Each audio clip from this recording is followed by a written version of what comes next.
बच्चों, आप सब अवकलन की विधियों से परिचित हो चुके हैं। आज हम अवकलज के अनुप्रयोग के बारे में अध्ययन करेंगे, जिसके अंतर्गत राशियों के परिवर्तन की दर, वर्धमान और ह्रासमान फलन, सन्निकटन, स्पर्श रेखा और अभिलंब और उच्चतम एवं निम्नतम मैक्सिमा मिनिमा का अध्ययन किया जाएगा। इसमें से जो फर्स्ट कॉन्सेप्ट है राशियों के परिवर्तन की दर, इसमें हम डिफरेंशिएशन की जो मेथड का किस प्रकार से उपयोग करेंगे यह समझने की हम कोशिश करेंगे। आप सब जानते हैं कि एक फलन y है, y = fs, इसका x के सापेक्ष अवकल गुणांक को रिप्रेजेंट किया जाता है dy/dx से।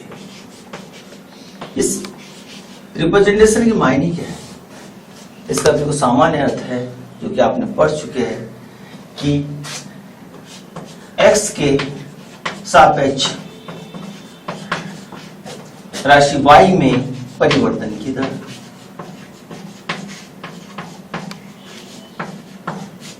जैसे जैसे हम x का मान परिवर्तित करते जाएंगे, उसके सापेक्ष y का मान परिवर्तित होते जाएगा। इसलिए आज हमारा फर्स्ट कॉन्सेप्ट है राशियों में परिवर्तन की दर। हम दैनिक जीवन में जानते हैं ऐसी बहुत सारी राशियां हैं जिसका मान किसी अन्य राशि के ऊपर निर्भर करता है, जैसे कि वृत्त का क्षेत्रफल। वृत्त का क्षेत्रफल A πr², जहां r उस वृत्त की त्रिज्या है। जैसे जैसे हम r का मान चेंज करते जाएंगे, वृत्त का क्षेत्रफल परिवर्तित होते जाएगा। यानी r के सापेक्ष वृत्त के क्षेत्रफल में परिवर्तन की दर को हम रिप्रेजेंट करेंगे dA/dr से। यहाँ पे जो वृत्त का क्षेत्रफल है वह त्रिज्या r के सापेक्ष परिवर्तित हो रहा है। यहाँ हमारे लिए समझने वाली मुख्य बात यह है कि किसी एक राशि का मान सिर्फ और सिर्फ एक ही राशि के ऊपर डिपेंड नहीं करता, बहुत सारी राशियों के ऊपर उसका मान निर्भर हो सकता है। जैसे कि यदि हम वृत्त के क्षेत्रफल को समय के सापेक्ष परिवर्तित करें, वृत्त की त्रिज्या को समय के सापेक्ष परिवर्तित करें, तो त्रिज्या में परिवर्तन की दर को हम dr/dt से रिप्रेजेंट करेंगे। और जैसे जैसे वृत्त की त्रिज्या समय के सापेक्ष परिवर्तित होती चलेगी, वृत्त का क्षेत्रफल भी परिवर्तित होते चलेगा। अब यहाँ पे वृत्त का क्षेत्रफल अब समय के ऊपर निर्भर कर रहा है और उसको हम प्रदर्शित करेंगे dA/dt से। अब यहाँ हम श्रृंखला नियम का उपयोग करते हुए, चूंकि वृत्त का क्षेत्रफल A r का फलन है, इसलिए सबसे पहले dA/dr इंटू, चूंकि r का मान समय के सापेक्ष परिवर्तित हो रहा है, तो उस क्वांटिटी को हम dr/dt से रिप्रेजेंट करेंगे। इस श्रृंखला नियम की सहायता से हम वृत्त के क्षेत्रफल में समय के सापेक्ष परिवर्तन की दर को बड़े आसानी से ज्ञात कर सकते हैं। एक छोटे से एग्जाम्पल के माध्यम से हम इस कॉन्सेप्ट को समझने की कोशिश करेंगे। एग्जाम्पल है, एक स्थिर झील में एक पत्थर डाला जाता है और तरंगे वृत्तों में 4 सेंटीमीटर की प्रति सेकंड की गति से चलती है। जब वृत्ताकार तरंग की त्रिज्या 10 सेंटीमीटर है, तो उस क्षण घिरा हुआ क्षेत्रफल कितनी तेजी से बढ़ रहा है। इस क्वेश्चन में सबसे मुख्य चीज हमें क्या याद करना है, इस पर हम विचार करते हैं। हमें क्षेत्रफल में परिवर्तन की दर याद करनी है। एक झील है, उसमें जब पत्थर डाला जाता है तो पता है जो जल तरंगे हैं वृत्तों में आगे बढ़ती जाती है।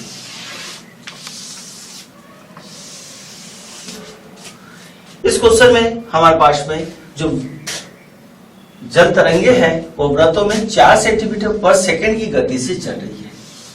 4 सेंटीमीटर पर सेकंड की गति से चल रही है। यानी वृत्त की त्रिज्या में समय के सापेक्ष परिवर्तन हो रहा है और वह परिवर्तन हो रहा है 4 सेंटीमीटर पर सेकंड। इट मींस दैट इस क्वेश्चन में हमारे पास में dr/dt का मान दिया है। यानी यहाँ पे हमारे पास में त्रिज्या में परिवर्तन समय के सापेक्ष दिया हुआ है। अब हमें क्षेत्रफल में परिवर्तन की दर ज्ञात करनी है तो सबसे मुख्य चीज है कि परिवर्तन अब किसके सापेक्ष होगा। वृत्त का क्षेत्रफल त्रिज्या के ऊपर निर्भर कर रहा, त्रिज्या समय के ऊपर निर्भर करे, इसलिए यहाँ हम क्षेत्रफल जो है वो समय के साथ, क्षेत्रफल में परिवर्तन की दर समय के सापेक्ष ज्ञात करेंगे। इसका मतलब है हमें dA/dt का मान ज्ञात करना पड़ेगा। यह है सबसे मुख्य चीज हमारे लिए कि क्षेत्रफल में जो वृद्धि की दर है वह dA/dt से हमें ज्ञात होगी।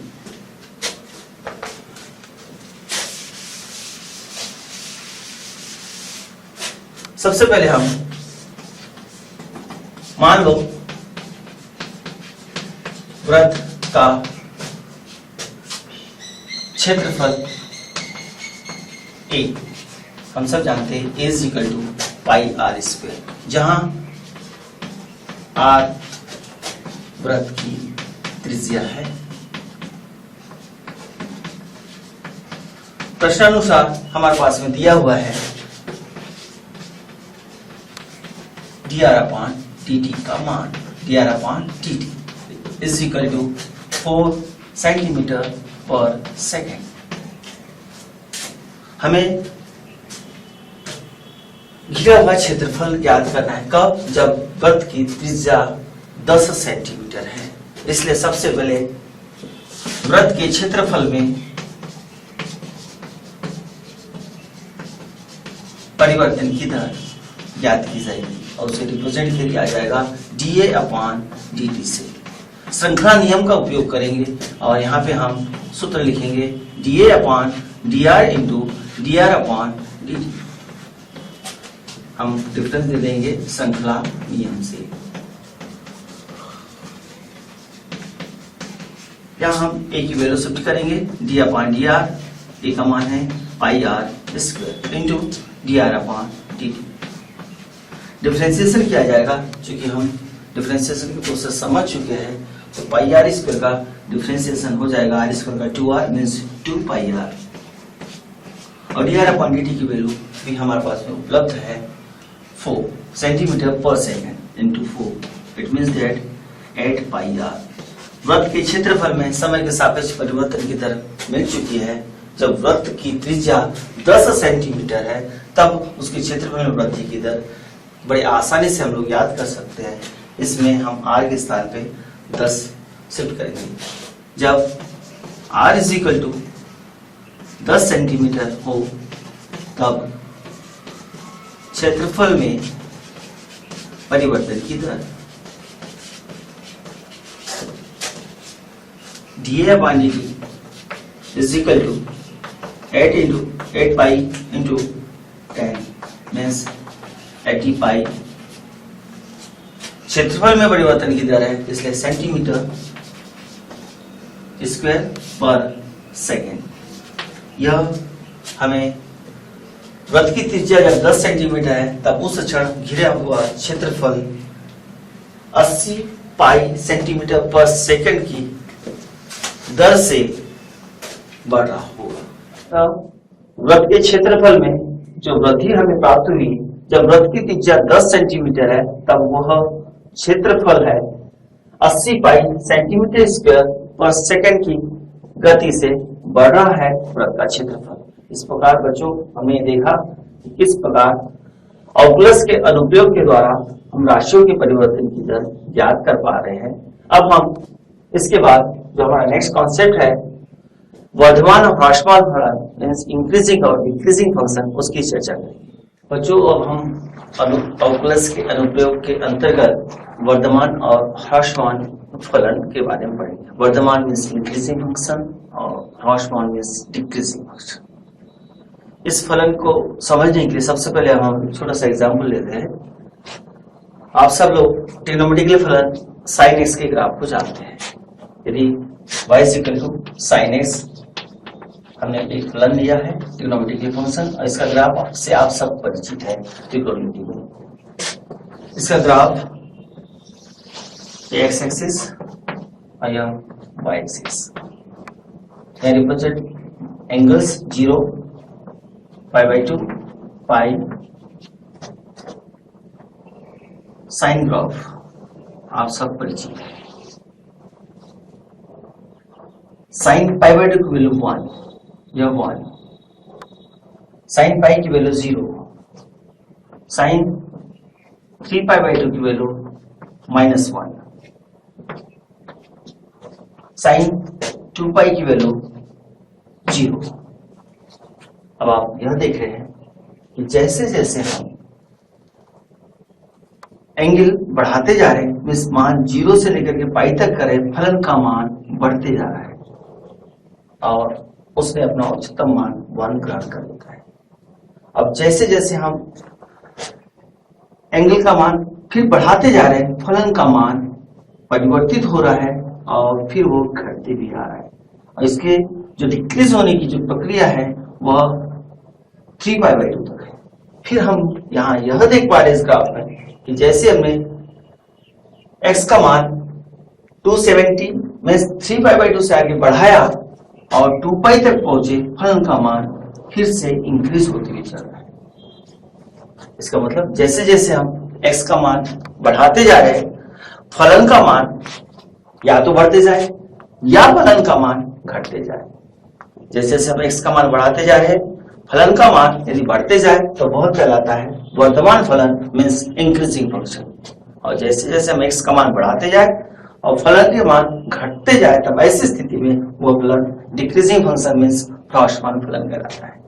जैसे कि यहाँ हम सब देख पा रहे हैं, इस इंटरवल में मीन्स 0 से पाई बाई 2 में, 0 से पाई बाई 2 में फलन का मान बढ़ते जा रहा है, यानी 0 से पाई बाई 2 में साइन ग्राफ एक इंक्रीजिंग फंक्शन है। और जब हम देख पा रहे हैं, जब पाई बाई 2 से जब हम x की वैल्यू, इस एंगल की वैल्यू 3 पाई बाई 2 270 तक ले जा रहे हैं, तो फलन का मान घटते जा रहा है, यानी साइन फलन पाई बाई 2 से इस इंटरवल में पाई बाई 2 से लेकर के 3 पाई बाई 2 में, इस इंटरवल में वह एक ह्रासमान फलन है। या हम यह देख पा रहे हैं कि जब x का मान हम 3 पाई बाई 2 से 2 पाई तक ले जा रहे हैं, फलन का मान साइन ग्राफ बढ़ते हुए चल रहा है, यानी इस अंतराल में फलन एक वर्तमान फलन है। अब total overall sine x function की बात करें कि साइन एक्स वास्तविक संख्या में वर्तमान है या ह्रासमान है, तो वर्तमान या ह्रासमान का मतलब है वो कंटिन्यूअसली इंक्रीजिंग वाला नेचर शो करना चाहिए या कंटिन्यूअसली डिक्रीजिंग वाला। परंतु यहाँ हम देख पा रहे हैं कि इंक्रीजिंग भी है सब इंटरवल्स में, इस सब इंटरवल्स में डिक्रीजिंग है। इसका मतलब ओवरऑल वास्तविक संख्या में साइन एक्स ना तो वर्तमान है और ना ही एक ह्रासमान फलन है। यदि हम सिर्फ उसके इस अंतराल में बात करें 0 से पाई बाई 2 में, तो हम यह कह सकते हैं साइन एक्स अंतराल 0 से पाई बाई 2 में एक वर्तमान फलन है, अंतराल पाई बाई 2 से 3 पाई बाई 2 में वह एक ह्रासमान फलन है। वास्तविक संख्या रेखा में जब हम एक इंटरवल को रिप्रेजेंट किए, मान के चलिए वह अंतराल है i, इसलिए हम पॉइंट्स प्राप्त करें x1, x2, x3 and so on. आप सब देख पा रहे हैं x का मान बढ़ते जा रहा है। अब इन x के इन मानों के लिए हम फलन का मान ज्ञात करते हैं। फलन का मान fx1, fx2, fx3 and so on. यदि यह मान क्रमशः बढ़ते जाए या यह मान घटते भी जा सकता है, fx1 is less than greater than fx2 is greater than fx3 and so on। जैसे हम जब x का मान परिवर्तित करते हुए उसको आगे बढ़ाते हुए चल रहे, यहाँ आप देख रहे फलन दो प्रकार से अपना नेचर प्रदर्शित कर रहा है। पहला है कि फलन का मान यहाँ बढ़ते भी जा रहा है और यहाँ फलन का मान घटते भी जा रहा है। ऐसी स्थिति में फलन वर्तमान फलन कहलाएगा, मीन्स इंक्रीजिंग फंक्शन कहलाएगा, इंक्रीजिंग फंक्शन। और ऐसी स्थिति में जो फंक्शन है वह एक ह्रासमान फलन, मीन्स एक डिक्रीजिंग फंक्शन कहलाएगा। तो यहाँ पे हमारे पास में इंक्रीजिंग और डिक्रीजिंग फंक्शन की मैथमेटिकल कंडीशन हमें बड़े आसानी से प्राप्त हो गई। वह है यदि x1 is less than x2 है, ऐसी स्थिति में फलन वर्तमान कहलाएगा यदि fx1 is less than fx2, और यदि x1 is less than x2 ही है, परंतु fx1 is greater than fx2, तो ऐसी स्थिति में फलन ह्रासमान फलन कहलाएगा। इसको छोटे से एक एग्जाम्पल के माध्यम से हम समझने की कोशिश करते हैं। आइए एक एग्जाम्पल आप सबके सामने दर्शाइए कि फलन fx is equal to 7x minus 3 capital R पर एक वर्तमान फलन है। हमें सिद्ध करना है कि फलन fx is equal to 7x minus 3, ये दिया गया फलन है हमारे पास। सभी वास्तविक संख्याओं पर, सभी रियल नंबर्स पर एक वर्तमान फलन है, यह सिद्ध करना है। अभी हमने फलन के वर्तमान फलन की और ह्रासमान फलन की मैथमेटिकल कंडीशन के बारे में पढ़ा। यहाँ हम सब देख पा रहे हैं कि अब हमें दो वास्तविक संख्या लेना पड़ेगा। मान लो x1 और x2 दो वास्तविक संख्याएं इस प्रकार है कि x1 is less than x2, x1 is less than x2। अब इन दो वास्तविक संख्याओं का हम फलन के मान ज्ञात करेंगे। जब x1 is less than x2 implies, आप देखिए फंक्शन 7x माइनस 3, x में किससे मल्टीप्लाई हुआ है? 7 से। अब हम यहाँ इस इनफिनिटी में के दोनों साइड में 7 से मल्टीप्लाई करेंगे, तो अब यह इनफिनिटी हो जाएगी। 7x1 is less than 7x2। इस फलन की तरफ फिर हम वाच करते हैं, इस फंक्शन में -3 किया गया है। हम यहाँ पे इस इनफिनिटी में भी दोनों साइड में -3 लगाएंगे। 7x2 -3, 7x माइनस 3 है, तब फलन fx है। 7x1 माइनस 3 है, मीन्स यह फलन बनेगा fx1। 7x2 माइनस 3 यह फलन बनेगा fx2। आप वाच कर पा रहे हैं x1 is less than x2 है, तब हम प्राप्त कर पा रहे हैं कि fx1 is less than fx2, यानी फलन का मान बढ़ रहा है। यह इस डेफिनेशन के आधार पे हम यह कह सकते हैं कि दिया गया फलन fx कैपिटल R में एक वर्तमान फलन है। ये पूरी वास्तविक संख्याओं के लिए दिया गया फलन एक इंक्रीजिंग फंक्शन है। अभी हमने साइन ग्राफ की चर्चा की, साइन एक्स जो ट्रिग्नोमेट्रिकल फलन उसके ग्राफ की चर्चा की। इसमें भी हम देख पा रहे हैं कि एक सब इंटरवल 0 से π/2 में यह फलन वर्तमान है, π/2 से 3/2 में यह एक ह्रासमान फलन है, और यहाँ पे हम इस फलन को देख पा रहे हैं कि यह पूरी वास्तविक संख्याओं में के लिए एक वर्तमान फलन है, यानी यहाँ पे फलन अपना नेचर चेंज नहीं कर रहा है। अब हम इस कॉन्सेप्ट में इन इंटरवल्स को ज्ञात करने की कोशिश करेंगे, इस अंतराल को ज्ञात करने की कोशिश करेंगे। दिया गया फलन उन अंतरालों में इंक्रीजिंग है या डिक्रीजिंग। एक छोटे से एग्जाम्पल के माध्यम से हम अंतराल ज्ञात करने की कोशिश करेंगे। देखिए एक एग्जाम्पल, वे अंतराल ज्ञात कीजिए जिनमें fx is equal to 4x³ minus 6x² minus 7x plus 30 द्वारा प्रदत्त फलन वर्तमान है और ह्रासमान है। अभी हमने इंक्रीजिंग और डिक्रीजिंग फंक्शन की मैथमेटिकल कंडीशन के बारे में पढ़ा। x1 is less than x2 implies that fx1 is less than fx2। यह है वर्तमान फलन के लिए। और सेकंड पढ़ा हमने x1 is less than x2 ही रहे, परंतु फलन का मान घटते जाए, यानी fx1 is greater than fx2 रहे, तब फलन ह्रासमान फलन कहलाता है।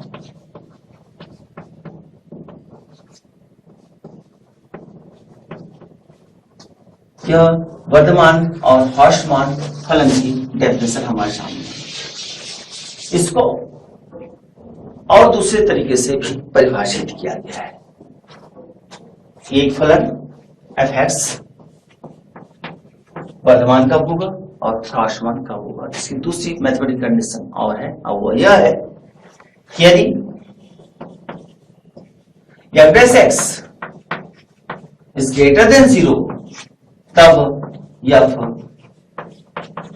वर्धमान कहलाएगा। और जब f dash x is less than 0 हो तब फलन एफ ह्रासमान कहलाएगा। यदि यह फलन किसी अंतराल आई में डिफाइंड है, परिभाषित है किसी अंतराल में, और इस अंतराल में के सभी बिंदुओं के लिए यदि F dash x is greater than 0 में से एफ डैश एक्स का मान धनात्मक प्राप्त हो तब फलन इंक्रीजिंग फंक्शन, और यदि एफ डैश एक्स की वैल्यू निगेटिव प्राप्त हो तब फलन ह्रासमान फलन कहलाता है। इस मैथमेटिकल कंडीशन के उपयोग से हम इंटरवल्स याद करेंगे जिन इंटरवल्स में दिया गया फलन इंक्रीजिंग और डिक्रीजिंग।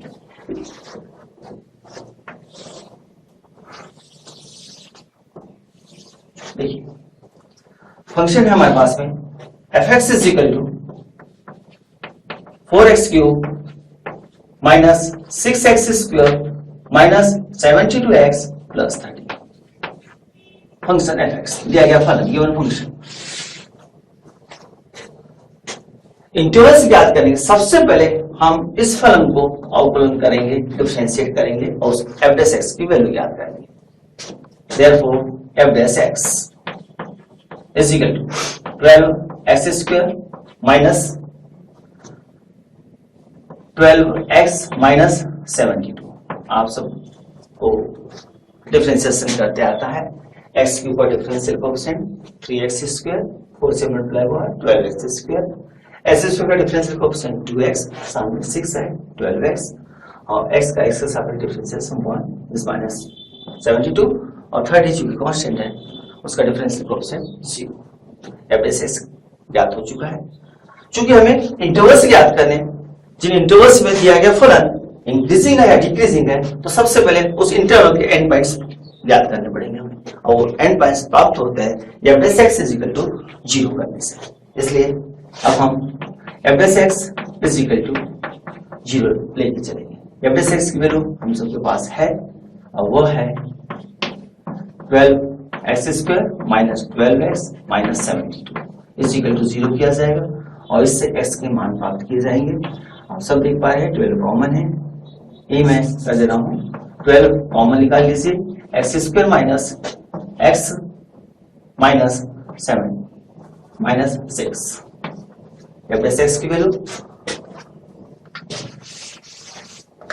जब f dash x is equal to 0 हो तब क्या प्राप्त होगा। एफ डैश एक्स की वैल्यू है 12x square minus x minus 6 is equal to 0। इसको हल कर लेंगे बड़े आसानी से। फैक्टर आप देख पा रहे हैं, इसके फैक्टर्स करते आप सबको आता है। x square minus 3x plus 2x minus 6 is equal to 0 means 12x common निकालेंगे, x माइनस 3 प्लस 2 को कॉमन निकालेंगे, x minus 3 means 12x plus 2 into x minus 3 is equal to 0।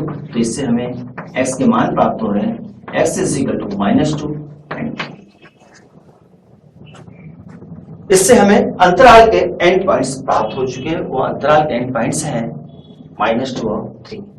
सबसे पहले हम लोग फलन लिखेंगे, फलन के बाद एफ डैश एक्स किया जाएगा। एफ डैश एक्स की एग्जैक्ट वैल्यू आप सबके सामने देखिए 12 into x square minus x minus 6 is equal to 0 करके सॉल्व किया। मैं एफ डैश एक्स की जो एग्जैक्ट वैल्यू है जो हमने यहाँ फैक्टर्स किए उसको मैं यहाँ डायरेक्टली नोट कर दे रहा हूँ, is equal to 12 x minus 2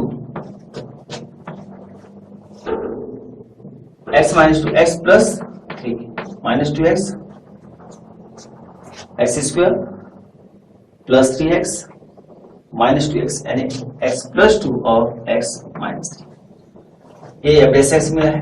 और जब हमने f dash x is equal to 0 किया तब हमें x के मान प्राप्त हुए, x is equal to -2 and 3। अब हम वास्तविक रेखा में इन बिंदुओं को प्रदर्शित करेंगे। ये वास्तविक रेखा है, वास्तविक संख्या रेखा 0 मिड वैल्यू, यह -2 और यह 3। चूंकि नंबर 2 ही है तो 2 नंबर आप सबको दिख रहे हैं। आप देख पा रहे हैं 2 नंबर इस पूरी वास्तविक रेखा को 3 पार्ट में डिवाइड कर रहे हैं। पहला हिस्सा है ये आप सबको पता है माइनस इन्फिनिटी और यह हिस्सा है प्लस इन्फिनिटी। पहला उप अंतराल है minus infinity to minus 2, minus infinity यह विवृत अंतराल पहला वाला हमें प्राप्त हो चुका है। दूसरा ओपन इंटरवल है -2 टू 3, दूसरा उप अंतराल है -2 टू 3, ओपन इंटरवल -2 टू 3। और थर्ड है हमारे पास में थर्ड सब इंटरवल, तीसरा अंतराल है वह है 3 टू इंफिनिटी। हमने सबसे पहले अंतराल ज्ञात कर लिया। अब हम अंतराल में फलन के नेचर पर विचार करेंगे। इन अंतराल में फलन वर्धमान है या ह्रासमान। आप सब देख पा रहे हैं f(x)=0 रखने तो जो हमें पॉइंट्स प्राप्त हुए थे वह इन इंटरवल्स के एंड पॉइंट्स प्राप्त हो गए, बड़े आसानी से प्राप्त कर लिया हमने। इन बिंदुओं ने समस्त वास्तविक रेखा को 3 भागों में विभाजित किया, 3 अंतराल प्राप्त हुए हैं और तीनों के तीनों यहाँ डिसजॉइंट अंतराल है। देख रहे पहला या दूसरा और तीसरा। अब हम इन अंतरालों में फलन के नेचर पर विचार करते हैं। अब हम जो f(x) की जो वैल्यू है इस पर वापस आएंगे। f(x) की वैल्यू सभी लोग ध्यान दें, f(x) की वैल्यू यह है f(x) = 12 into x + 2 into x - 3। अब अभी हमने पढ़ा कि कोई भी फलन इंक्रीजिंग और डिक्रीजिंग कब होता है। जब f(x) का मान पॉजिटिव आए तब वह इंक्रीजिंग होता है, अब f(x) का मान निगेटिव आए तब वह डिक्रीजिंग फंक्शन होता है। अब हम अपने पहले अंतराल पे जाने की बात -∞ टू -2, इस ओपन इंटरवल पर हम चर्चा कर रहे हैं। -∞ और -2। बच्चों आप सब इस अंतराल के किसी भी एक बिंदु को सोच लीजिए। इस अंतराल के बीच का किसी के पास आप एक -3 नंबर ले सकते हैं, -4 ले सकते हैं, -100 ले सकते हैं। इस अंतराल के बीच का कोई भी एक मान अपने मन में ला लीजिए, जैसे -3। अब इस -3 को f(x) की वैल्यू जो है उसमें शिफ्ट कर दें। 12 तो हमेशा पॉजिटिव रहेगा। आइए x का मान जब हम -3 रखेंगे इस फैक्टर का मान कितना आएगा, -3 + 2 मींस नेगेटिव। ये फर्स्ट फैक्टर की वैल्यू आएगी नेगेटिव। और जब हम यही वैल्यू -3 यहां पुट करेंगे तो -3 और -3 मींस कितना हो जाएगा, ऐड हो जाएगा -6 मींस -6 मींस नेगेटिव। आप देख पा रहे हैं यह पॉजिटिव है।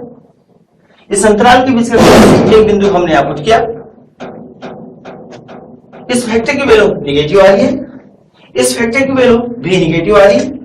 ओवरऑल दोनों का जब प्रोडक्ट किया जाएगा तो वैल्यू ओवरऑल पॉजिटिव प्राप्त होगी। यानी आप देख पा रहे हैं कि इस अंतराल में f(x) का जो मान है वह कैसा प्राप्त हो रहा है, धनात्मक। इसलिए इस अंतराल में दिया गया फलन एक वर्धमान फलन है। अब हम दूसरे इंटरवल पर जाएंगे। दूसरे इंटरवल पर फंक्शन के नेचर को चेक करेंगे और वह दूसरा सब इंटरवल है -2 3, ओपन इंटरवल -2 3। अब हम दूसरे सब इंटरवल पे जा रहे हैं, -2 टू 3 पे जा रहे हैं। इस अंतराल में फलन के नेचर पे हम विचार कर रहे हैं।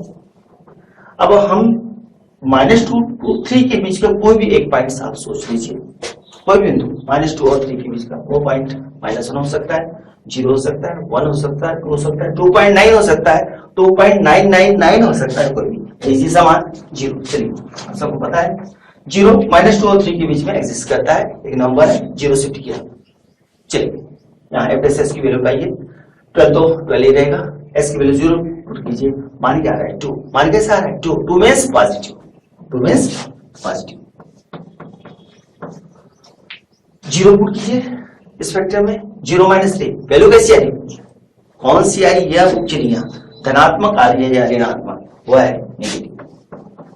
जब एक पॉजिटिव क्वांटिटी का जब एक नेगेटिव क्वांटिटी में मल्टीप्लिकेशन किया जाएगा तो ओवरऑल नेगेटिव मान आएगा। तो यह हमें प्राप्त हो रहा है कि f(x) का मान नेगेटिव प्राप्त हो रहा है। यानी इस अंतराल में दिया गया फलन ह्रासमान फलन है। अब हम तीसरे अंतराल में आ रहे हैं और वह अंतराल है 3 to infinity। जो फिर से अब हम f(x) के चिन्ह पे विचार करेंगे और 3 और इंफिनिटी के बीच का कोई भी नंबर आप सोच लीजिए, फॉर एग्जाम्पल 4। अब इस 4 को हम यहाँ रखते हैं। अब f(x) का मान हम प्राप्त करने की कोशिश करेंगे। चलिए 4 रखिए, 4 + 2 6। 6 कैसा नंबर है? पॉजिटिव। एंड फर्स्ट फैक्टर जो भी रखेंगे वो हमेशा पॉजिटिव आएगा। दूसरे फैक्टर में 4 - 3 पॉजिटिव। पॉजिटिव दो धनात्मक राशियां प्राप्त हो गई और उनको जब मल्टीप्लाई करेंगे तो चिन्ह वो जो भी राशि आएगी वो आएगी पॉजिटिव। आप देख पा रहे हैं पहली स्थिति में f(x) का मान पॉजिटिव आ रहा था, फलन वर्धमान था। दूसरी स्थिति में f(x) की वैल्यू निगेटिव आ रही थी, फंक्शन डिक्रीजिंग फंक्शन में ह्रासमान था। और थर्ड स्थिति जो थर्ड सब इंटरवल है 3 to infinity, उसमें फलन f(x) की वैल्यू पॉजिटिव आ रही है, मींस फलन हमारे पास ह्रासमान है। यानी सबसे पहले हमने जो 3 सब इंटरवल्स प्राप्त किए रियल लाइन में, वो कैसे प्राप्त किए? सबसे पहले f(x) निकाला जाएगा, f(x) की वैल्यू 0 की जाएगी, उससे इंटरवल्स के एंड पॉइंट्स प्राप्त होंगे -2 और 3। इस एंड पॉइंट्स के आधार पर, इन बिंदुओं के आधार पर हम पूरी रेखा को सबसे पहले इस वास्तविक रेखा में इन दोनों बिंदुओं को हम दर्शा देंगे, जैसे कि मैंने यहां दर्शाया था -2 और 3। अब आप देख पा रहे हैं पूरी वास्तविक रेखा 3 सब इंटरवल्स में डिवाइड हो चुकी है। पहला सब इंटरवल मिला था -∞ to -2, दूसरा मिला था -2 to 3 और तीसरा सब इंटरवल प्राप्त हुआ था 3 से ∞। अब इन तीनों सब इंटरवल्स में हमने फलन के नेचर को चेक किया, डेफिनेशन एप्लीकेबल की। पहले वाले अंतराल में फलन वर्धमान आया, दूसरे में ह्रासमान आया और तीसरे में हमारे पास में तीसरे में भी हमें वर्धमान फलन प्राप्त हुआ। इसका मतलब सिद्ध करेंगे तो दिया गया फलन अंतराल -∞ तथा 3 to infinity में इंक्रीजिंग फंक्शन है तथा -2 to 3 इस ओपन इंटरवल में दिया गया फलन ह्रासमान फलन है। तो इस प्रकार आप सब बड़े आसानी से वे इंटरवल्स ज्ञात कर सकते हैं जिसमें दिया गया फलन इंक्रीजिंग फंक्शन है या डिक्रीजिंग फंक्शन है। तो अब हम अवकलन के प्रयोग से किसी भी राशि के सन्निकटन मान को कैसे ज्ञात किया जाता है इसको समझने की कोशिश करेंगे। मान लीजिए y = f(x) एक दिया गया फलन है हमारे पास, y = f(x). वेरिएबल x में जो वृद्धि को हम यहां प्रदर्शित करेंगे del(x) से। चर x में जो वृद्धि, जो सूक्ष्म वृद्धि हुई है del(x), उसके करस्पॉन्डेंस जो y में जो वृद्धि है उसको del(y) से प्रदर्शित किया जाएगा। y में वृद्धि, चूंकि हम x में वृद्धि करके x की वैल्यू x + del(x) प्राप्त कर रहे हैं। x पर फलन का मान f(x) है, x + del(x) का मान यह x + del(x) है, इसलिए y में जो वृद्धि है del(y) वह इस सूत्र से प्राप्त होगी, यह x + del(x) माइनस f(x) है। यह सबसे पहली चीज आपको मस्तिष्क में रखना है कि del(y) का मान क्या होता है। del(y) यह x + del(x) माइनस f(x), यह डिफरेंस del(y) y में वृद्धि प्राप्त होगी। अब x के अवकलन को, डिफरेंशिएशन को अब हम यहाँ रिप्रेजेंट करेंगे dx से। x के अवकलन को प्रदर्शित किया जाएगा dx से और यह परिभाषित किया गया क्योंकि x में वृद्धि को हम यहाँ del(x) से रिप्रेजेंट कर रहे हैं, x के अवकलन को ds से रिप्रेजेंट करें और अवकलन के मायने ही है राशियों में परिवर्तन, सापेक्ष परिवर्तन, इसलिए परिभाषित करेंगे यहाँ पे dx = del(x). ये चीज भी आपको मस्तिष्क में रखनी है, dx = del(x) से हम इसको परिभाषित करेंगे। इसी प्रकार y में के अवकलन को हम प्रदर्शित करेंगे dy से। y के अवकलन को प्रदर्शित किया जाएगा dy से। आइए फलन है y = f(x). चलिए डिफरेंशिएट कीजिए। f(x) का डिफरेंशियल कोएफिशिएंट f(x) और x का अवकलन अभी हमने लिखा dx। f dash x means dy by dx और dx किसके अप्रोच है, डेल x के, तो dx किसका डेल x से यह dy प्राप्त होगा x का अवकलन और यही हमारी y की जो अप्रोक्सीमेशन वैल्यू है डेल y उसके अप्रोक्स यह वैल्यू शिफ्ट की जाएगी। Del y is equal to dy यानी डेल y का सन्निकटन मान वह dy है और dy के लिए फॉर्मूला आप सबको प्राप्त हो जाएगा। दो फॉर्मूले जो मैंने ब्रैकेट में लगाए हैं ये दो फॉर्मूले किसी भी संख्या का सन्निकटन मान ज्ञात करने के लिए हमें मस्तिष्क में रखना पड़ेगा। पहला है del y is equal to f x plus del x minus f x और दूसरा है approximation value of y is equal to dy is equal to dy by dx into del x। यदि दो सूत्र आपके मस्तिष्क में है तो किसी भी राशि का अप्रोक्सीमेशन मान ज्ञात करना डिफरेंशिएशन की सहायता से बहुत ही आसान हो जाएगा हमारे लिए। एक छोटा सा एग्जांपल हम लेते हैं। स्क्वायर रूट ऑफ 36 माइनस 6 का सन्निकटन मान ज्ञात करना। सबसे पहले हम यहाँ पे रूट 36 माइनस x सबसे पहले हमें फलन प्राप्त करना पड़ेगा। फलन किस प्रकार से प्राप्त किया जाता है ये थोड़ा सा ध्यान से देखिए। हमें क्वांटिटी है रूट 36 माइनस x, इसका मान ज्ञात करना है। यह एक वर्गमूल फलन, एक स्क्वायर रूट फलन है, यानी जो हम फलन y लेके चलेंगे वह एक वर्गमूल फलन रहेगा, स्क्वायर रूट फंक्शन रहेगा। तो मान नहीं, मान लो y is equal to square root function means root x, जहां अब हमें x प्राप्त करना पड़ेगा। अब x कहां से मिलेगा? सबसे पहले उस क्वांटिटी के पास जाएंगे, वह क्वांटिटी हम वाच करेंगे। यह क्वांटिटी 36 माइनस 6, इसका स्क्वायर रूट निकालना है हमें। तो हम ये देखेंगे इस क्वांटिटी के नियर अबाउट ऐसी कौन सी संख्या है जिसका वर्गमूल आप सबको पता है और वह है 36, उसका स्क्वायर रूट होता है 6, इसलिए हमें x मिलेगा 36। ये जो अंदर की क्वांटिटी है ये एक्चुअली में यह है x प्लस डेल x। जैसे आपको x मिल जाएगा, आप 36 माइनस 6 दिया हुआ है x प्लस डेल x की वैल्यू, हमने x यहां से देख करके x की वैल्यू शिफ्ट की 36, तो देयरफॉर डेल x की वैल्यू हमें मिल जाएगी इस डिफरेंस से 0.6। सपोज हम ये एग्जांपल करके गए और एग्जाम में आया स्क्वायर रूट ऑफ 35 माइनस 6। अब इस क्वांटिटी पे हम विचार करते हैं कि अब ऐसी स्थिति में हमारा x कौन होगा और डेल x कौन होगा। क्योंकि अभी हमने समझा कि यह क्वांटिटी हमारे मस्तिष्क में del plus x plus del x है। अब 35.6 के नियर अबाउट क्वांटिटी फिर से 36 है जिसका स्क्वायर रूट हमें याद है। ऐसी स्थिति में भी x यहाँ पर 36 होगा, पर चूंकि x की वैल्यू जिसका स्क्वायर रूट निकाला है उससे बड़ी है, इसका मतलब डेल x की वैल्यू नेगेटिव आएगी और वो डेल x होगा माइनस 0.4। इसका अर्थ यह है कि डेल x पॉजिटिव भी हो सकता है और डेल x नेगेटिव भी हो सकता है। अब जैसे हमने फलन माना है y is equal to fx और फलन मिल चुका है आपके पास में रूट x। x की वैल्यू मिल चुकी है और डेल x की वैल्यू मिल चुकी है। अब हम सबसे पहले इस फॉर्मूले पे जाएंगे। आप सबको मैं बता चुका हूं डेल y की value x plus del x minus fx। चूंकि since del y is equal to f x plus del x minus fx। हमारे पास fx दिया है, fx कौन है? Root x। fx कौन है? Root x। तो x प्लस डेल x कौन होगा? Root x plus del x। Functional value इस पॉइंट पर फलन का मान, x बिंदु पर फलन का मान रूट x, तो x प्लस डेल x पर फलन की value root x plus del x।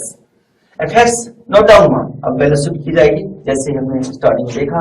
आप सबको बता चुका हूं अंदर की जो क्वांटिटी है वो x प्लस डेल x है, मींस यह वैल्यू है इसके root of 36.6 minus root x की वैल्यू है 36 मींस माइनस 6। डेल y की वैल्यू प्राप्त हुई है, इसका मतलब देयरफॉर जिस क्वांटिटी की वैल्यू आपको निकालना है, जिसकी अप्रोक्सीमेशन वैल्यू निकालना है, वह हमें यह प्राप्त हो रही है। तो 36.6 is equal to 6 plus del y. मान प्राप्त हो चुका है उस क्वांटिटी का जिसका मान आपको ज्ञात करना है, तो वो मान आया है 6 प्लस डेल वाई। यानी अब हम यदि डेल वाई ज्ञात कर ले, यदि हम डेल वाई ज्ञात कर ले और उस डेल वाई की वैल्यू यहां शिफ्ट कर देंगे तो हमें स्क्वायर रूट ऑफ 36 - 6 की वैल्यू प्राप्त हो जाएगी। अब डेल वाई ज्ञात करना है। अभी हमने जब थ्योरी समझा तो डेल वाई किसके अप्रोच लिया, डेल वाई का मान सन्निकटन मान डी वाई किससे रिप्रेजेंट हुआ है, वह यह फॉर्मूला है। क्योंकि डेल वाई सन्निकटतः डी वाई के बराबर है, जो बराबर है, जो परिभाषित है, इस प्रकार से डिफाइंड है, जो परिभाषित है dy is equal to dy by dx into del x। y है आपके पास, y है, y कौन है, fx कौन है, रूट x। y की वैल्यू शिफ्ट की जाएगी, ये upon dx of root x into del x, यह भी उपलब्ध है आपके पास है, del x की वैल्यू है 0.6 रूट x को डिफरेंशिएट करेंगे 1/2 रूट x और 0.6 रूट x में x पावर 1/2 फॉर्मूला आप सबको आता है, उससे आपको प्रैक्टिस है, ये आप बड़े आसानी से डिफरेंशिएट कर सकते हैं 1/2 रूट x। x की वैल्यू आपके पास उपलब्ध है, x की वैल्यू शिफ्ट कीजिए, x is equal to 36 1/2 into 36 0.6 means 1/2 into 12/6 into 0.6 means 1/20 6/10 6 से 6 कैंसिल होगा into 10 means 1/20 means 0.05 1/20 सही हूं मैं, डिवाइड कीजिए 0.05। डेल वाई मिल चुका है, हमें डी वाई मिला है, डी वाई जो कि डेल वाई की अप्रोक्सीमेट वैल्यू है, इस डी वाई की इस वैल्यू को हम देयरफॉर यहां कंफ्यूजन हो रहा है, इसलिए del y is equal to d y, और डी वाई प्राप्त हो चुका है 0.05। डेल वाई के मान को समीकरण 1 में रखेंगे, डेल वाई के मान को समीकरण 1 में रखने पर हमें अप्रोक्सीमेट वैल्यू ऑफ 36.6 प्राप्त होगी। 6 प्लस 0.05 में 6.05।